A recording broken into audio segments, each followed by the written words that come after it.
Sorry I'm a bit late with this video. I know that I was supposed to put it up yesterday, but I was sleeping a lot yesterday. I don't know what it was, if I was sick or what happened, but I was sleeping for most of the evening and I was going to record this video, but whatever. It's here. Clone Wars Season 7, the final season of the series, the one that stopped a few years ago and they could never produce the seventh season. They never got to it. Is now going to finally happen. You know, we've heard about this. It's been announced for a while now. I think it was announced at Celebration last year, I think. Well, anyways, the trailer dropped yesterday. Now, there's people out there who have not watched Clone Wars yet. One thing I will tell you is that Clone Wars is really, really beloved among the fandom because the Clone Wars TV series, not only are there really good episodes that expand on the Star Wars lore, there's episodes that really give development to some of these characters, but in many ways it makes the prequel era movies better. You know, a lot of the problems the prequel movies had was sort of like developing Anakin Skywalker and making him a good character, but Clone Wars really effectively makes him a more likable character. He is a war leader. He's still, you know, a little bit stoic sometimes, but Anakin is definitely not whiny in this show. He's sort of more like the Anakin that we all kind of pictured before the prequels were even made. You know, this kind of heroic warrior. And of course, Clone Wars introduced the world to Ahsoka Tano, and she is all over this trailer. So the big, I guess, selling point behind this is this sort of battle they're teasing between Ahsoka Tano and Darth Maul. Now, that's going to be an awesome fight, I'm sure, and it's definitely one that kind of comes off like fan service, even though I don't know if it truly is, because supposedly Filoni had a lot of these scripts for this season done, you know, years ago. Like, all this stuff was in his head for a very long time. So maybe he always planned to have, like, this Ahsoka Darth Maul fight be sort of the capstone of the season, of the series in many ways. Although we don't really know if it is because the trailer's not showing everything. You know, for all we know, this fight might happen in the second or third episode, and then we have a whole bunch of other crazy stuff that goes on. Who knows? But it does come off like a what-if battle. You know what I mean? Like Ahsoka versus Darth Maul. Like, what if, you know, what if they fought? But it's going to be interesting because it looks like what's happening here is at some point, based on the trailer, at some point Darth Maul has a vision of the end of the Republic and the Jedi, which is exactly what happens in Revenge of the Sith. Presumably this season takes place right before Revenge of the Sith, which I actually thought the last season did, because it segued right in. So, if you remember the 2003 Clone Wars series, the one that had the Samurai Jack animation, you know, that one had a really... I love that series, by the way. That one had a really great ending where they actually show General Grievous take Palpatine, and then it goes right into, you know, Revenge of the Sith. Like, you know, then Obi-Wan and Anakin get sent to go save him, and we have the beginning of Episode 3. Well, I hope they do that here. I really do. I hope that this actually ends with, like, okay, this is it, now watch Revenge of the Sith. And then everything kind of segues and you know, it synergizes together really well. It may not, but it could. But I think that the Darth Maul Ahsoka Tano thing was definitely highlighted in this trailer. Like I said, Maul has a vision of the end of the Republic and the Jedi. He, of course, does survive because he comes back in Rebels. And so does Ahsoka Tano, of course. But this whole season seems to be sort of the story of how Ahsoka Tano left the Jedi Order. Like, and we don't have all the answers to that yet. We don't know all the story of what actually happened. So I think that's kind of the direction they're going in here. Remember, Ahsoka Tano is a character that Dave Filoni came up with. That's his character. Even though Lucas helped him, that's his character. Obviously, the other ones like Obi-Wan, Anakin, Mace Windu, they...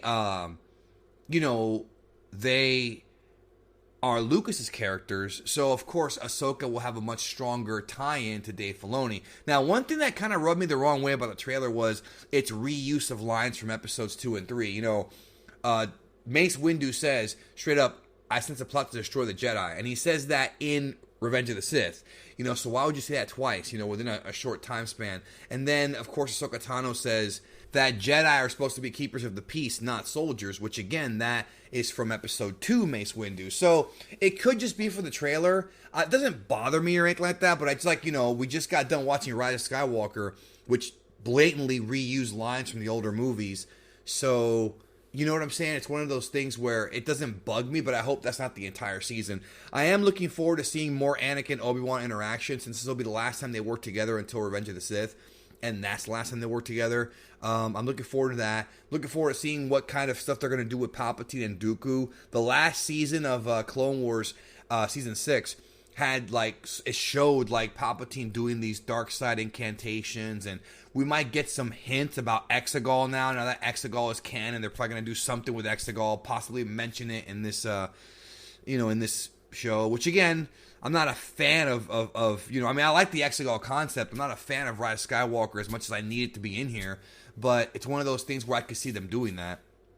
And I like the concept of how clones say we're kind of mixed on this war, because we would not exist as sentient beings were it not for this war. And I find that interesting. It's the same thing with the droids. The droids were there. The Trade Federation always had droids, but would they have this many droids, created for the purposes of war? Of course not. There was no war.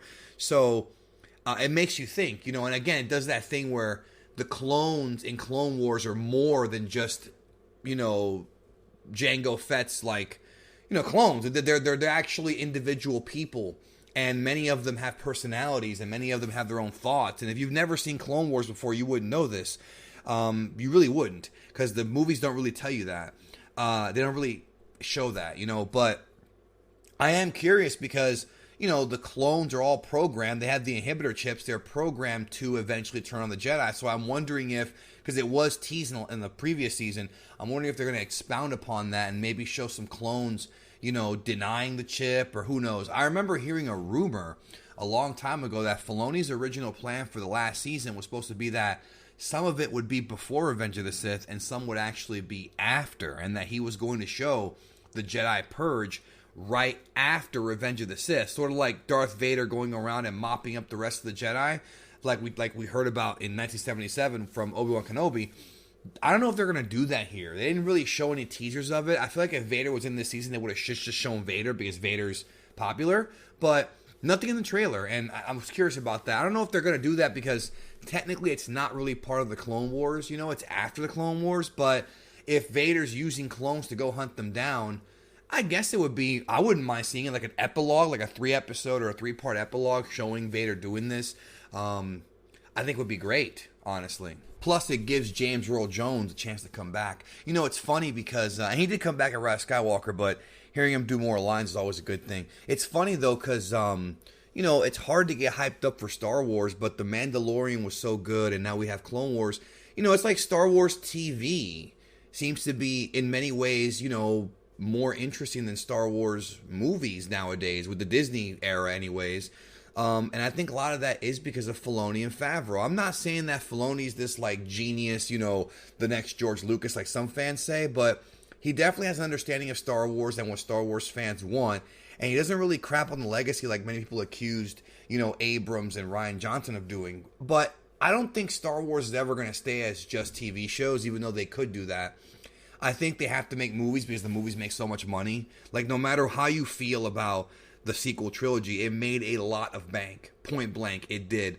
And the High Republic movies that are going to be coming out in a few years, we'll see how those do. They're going to need a very strong trailer and maybe some maybe a little bit of fan service, not too much. Maybe, if Kathleen Kennedy does step down, like it's rumored she will in 2021, that would also help with a lot of the fans who are upset at Disney, because then at that point it's like, okay, we have a new direction now. We're going to make this series of movies, the High Republic series. We're going to make this, what you want, but we're not going to trash on your characters because it's going to be brand new characters. You know what I mean? So it is a good opportunity, like I said, for them to kind of reboot everything and kind of start fresh and maybe get some fans to, some fans to kind of forgive them, but in the meantime, putting out quality TV shows, I think, is a good thing. And I do look forward to seeing more Obi-Wan in this season because I love Obi-Wan in Clone Wars. I hope we have some hints of things to come in the Obi-Wan series. And, of course, we're going to get more Yoda. I'm looking forward to that. I do like Ahsoka Tano,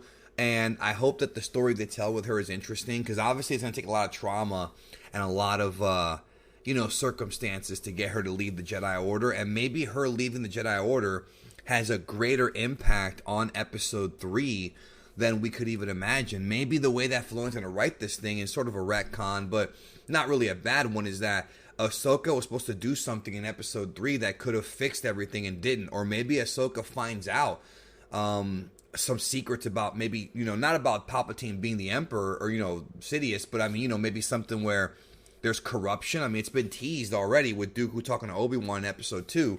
So I look forward to finding out. It's going to be 12 episodes starting February 21st, 2020. So I'll definitely be watching those and covering them here on World of Geekdom as they air. I did reviews for the Rebels show a long time ago, but I never actually reviewed the Clone Wars TV show. But still, I look forward to